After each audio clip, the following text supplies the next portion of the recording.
એ જોવા ગયો ત્યાં તે છોકરો ને છોકરાના બાપા ત્યાં ગયા એડ્રેસ પ્રમાણે. દીકરીના બાપા હતા, એનો પરિવાર હતો, બધા રામ રામ મળ્યા, બેસાડ્યા. દીકરીના બાપા ડાયા હતા, કીધું કે છોકરાને, જો બેટા રૂમમાં અમારી દીકરી બેઠી છે ને, જાઓ વાતચીત કરી લો મારો દીકરો, જાઓ બેસો. બોલો ગયો અંદર, પણ ઝોકમાં બકરું જાય એમ. જેવો ત્યાં રૂમમાં ગયો ને તો ઓલી દીકરી ઊભી થઈ ગઈ, આવો ભાઈ આવો.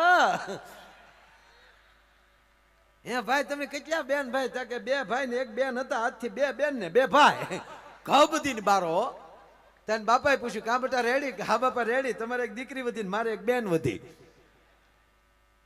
એક જણો જોવા ગયો ને, તમે જો એમાં વચ્ચે કહું તમને, એમાં પહેલી વાર છોકરી છોકરો આમ બેઠા હોય ને રૂમમાં, એની સામું તમે ત્રાહી નજરે જોજો, બહુ મજા આવે છે. એવો ડાયો થઈને બેઠો હોય.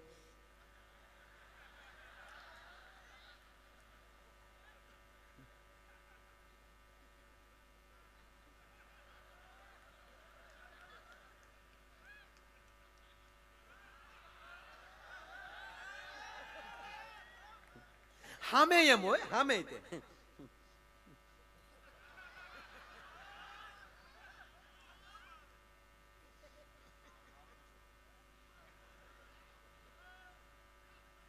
બે આ રીતે બેઠેલા. એટલે છોકરાને એમ થયું કે કઈક પૂછું તો ખરો એમ. એટલે છોકરી હિંમત કરી, ઓલી હાવ ગામડાની ભોળુડી દીકરીઓ, એમાં એને પૂછ્યું કે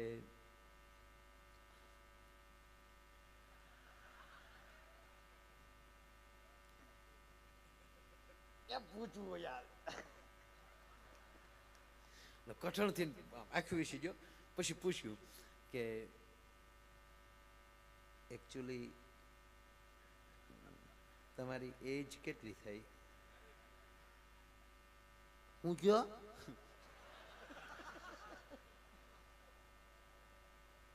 તમારી ઉંમર કેટલી થઈ? તમારી ઉંમર કેટલી? તમારી ઉંમર કેટલી? ઈ માર બાન પૂછ્યો ને, પણ મને થોડી ખબર મારે કેટલા વર્ષ જાય.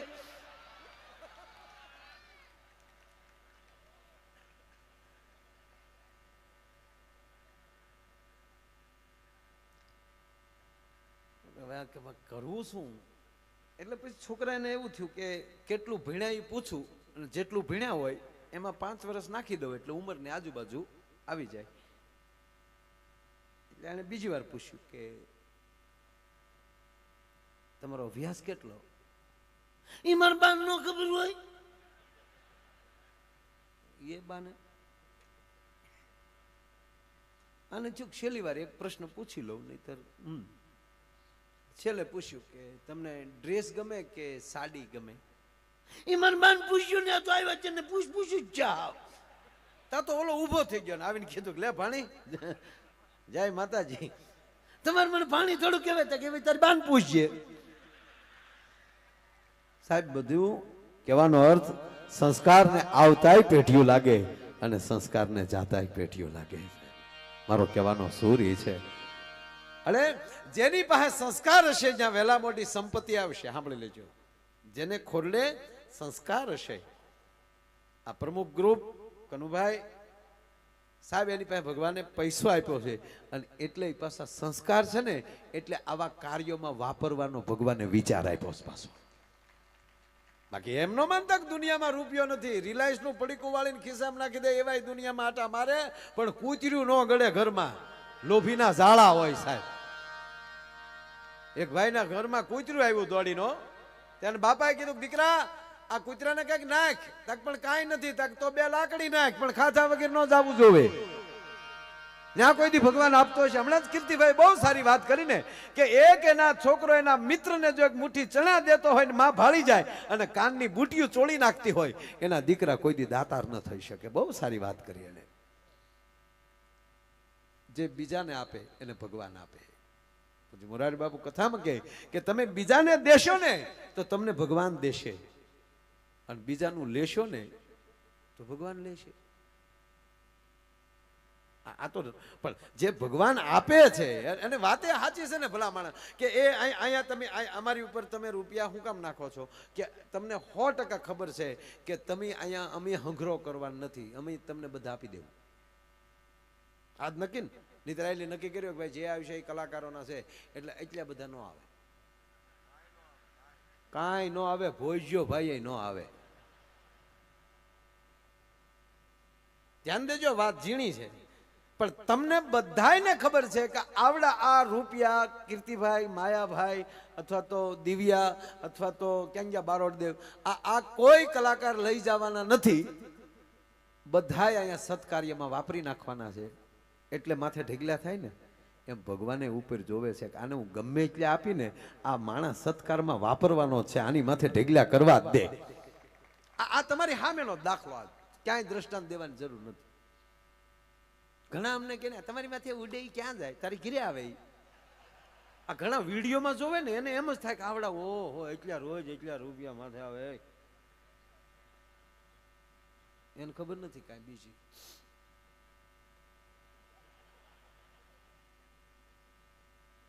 અને કહેવાય ગયો સાહેબ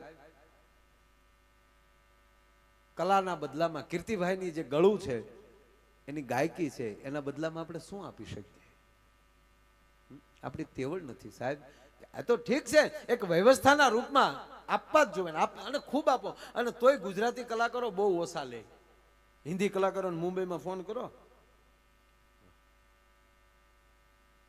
હમણાં જ લાવ્યા હતા જુનાગઢ આપણા ભાઈને કૈલાસભાઈ ખેરને, ખેર નહીં હો, હા. અને એને બીજે દી અમારો પ્રોગ્રામ હતો, હું કીર્તિભાઈ હતા.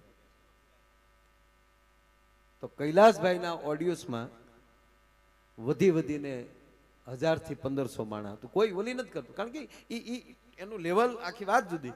અને બીજે દી અમે કીર્તિભાઈ હતા સાહેબ 30 થી 40 હજાર માણા હતું. ગુજરાત સરકારે એ નોંધ લીધી છે ભાઈ. અને કૈલાસભાઈ ખેરને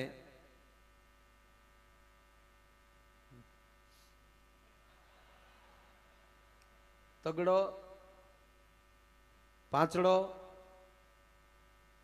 0 0 0 0 અને 0 અને કેવલ ને કેવલ 2 કલાક. ના આપો, ખૂબ આપો, આપવું જોઈએ એને એ પ્રમાણે. હવે આ લતા દીદીને ફોન કરો લ્યો, હકીકત કહું સાહેબ આ કાંઈ એક આપણો ગુજરાતી જ ડાયરો એટલો છે કે થોડાક આંકડામાં એટલો થઈ જાય છે. અને એટલા બધા માણસોને જાહેરમાં એમ કહેવાય કે આ કાર્યક્રમ માણી શકીએ છીએ. અને આ કાર્યક્રમ એવો હોય છે કે બેનને ભાઈ બેઠા હોય, માને દીકરો બેઠા હોય અને સાહેબ મર્યાદાને આંચ ના આવે એની વચ્ચેથી આ કાર્યક્રમ હાલ્યો જતો હોય ભલામણ. અને આ કાર્યક્રમને તમે ઘરે સીડી રાખીને સાંભળી શકો. ક્યારેક એમ થાય કે હાલો હજી બીજી વાર સાંભળીએ. શું કામ? આમાં મૂળ આપણો રોટલો જેમ મીઠો લાગે ને એમ આપણી મૂળ વાતું હોય છે એટલે આ ડાયરો મીઠો લાગે છે. અમારા દિવ્ય ભાસ્કરનો પ્રોગ્રામ રિવરફ્રન્ટ અમદાવાદ, આગલે દિવસ કોણ કોણ હતું ભાઈ? શાહરૂખ ખાન ને બીજે દી હું કીર્તિભાઈ પાસે. હેડલાઇન સપાણી હતી જેને જોયું છે. અને એના જે હૈદરાબાદના એના મેન સાહેબ આવેલા કંઈક એને પોતાને કેવું પડ્યું કે ગુજરાત કા તો वो ही स्टार है, दूसरा नहीं चलता. આપણો સ્ટાર છે ભલા માણા. બસ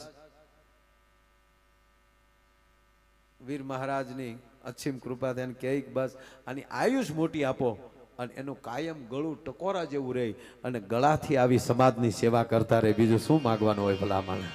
હે અને એવો જ્યારે ધારદાર કાર્યક્રમ છે એટલે કહું છું બેનો ભાઈઓ,